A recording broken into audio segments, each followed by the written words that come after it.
अस्सलाम वालेकुम, मैं मोहम्मद इमरान तुसां दे मेरा यूट्यूब चैनल सराकी बॉय। आज असां ताकू दिखावन वाले हैं शर्त सारे इलाके दे विच ना सराकियां दे विच होंदी शर्त ते जुर्माना लग गया तो कल तक जुर्माना भरने जेड़ा नाल दो त्रै बंदे बेहोसन वो राय ते चास्ते सन खासन सारे च कोई बंदा जुर्माना लगदा ना आई असां वाली की थी आपस में फोड़ी पा दी 100 रुपए की बने 300 त्रै बंदे आसे तो हम उन्होंने घेने से शाय वो भी तो अपनी खेने शाय खाने तुसा खावनी है तो घेन ते खा गिनो क्योंकि असा तो घेन ते बनाए बैठे तक बकायदा दिखेने यार अब भी बजाएगा ना भिड़ो देख सकते मैं ए मेरी ते इमरान भाई दी शाय पई थई ते एक बिया बंदा है वो वाली आया क्या नहीं वो फिलहाल आवन वाला है जिवें ही आंदे तो उनकी शक्ल दिखेनु ते तुसा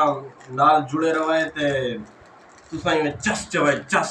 ख्याल करे कुत्ती चस ने ट्रैक तले आ गई है कुत्ती आ गई ना ये केड़े कुत्ती तक ए बंदे हां हां ते सारे नाल जुड़े रहे तुसा सारे वीडियो को लाइक किया करो एक तेरा एक मेरा एक तेरा एक मेरा ये दो मेरे ये एक तेरा मेरा यार एक घाटे देखो 4 हैं एक खादी जो बैठे यार वो तो खा के तुमको छोड़ो ना ये 4 हैं मेरे 4 हैं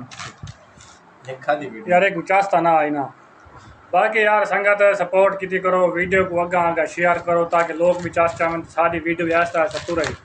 जब तुम दे थे नहीं बस थक गए आप जो दुकान से बाहर नहीं थे वीडियो बनाने की तुम जितना सब सपोर्ट करो ना असा उतना भी अगा वंदे करे कि अच्छा अच्छा वीडियो खेलते आसू कल उमर टोबे दे वेसो आपा बाकी तुसा दस हो कि तो सारी वीडियो दे विच केड़ी चीज़ पसंद है असा हूँ चीज़ को बार बार वो वीडियो दे विच खेलते आसू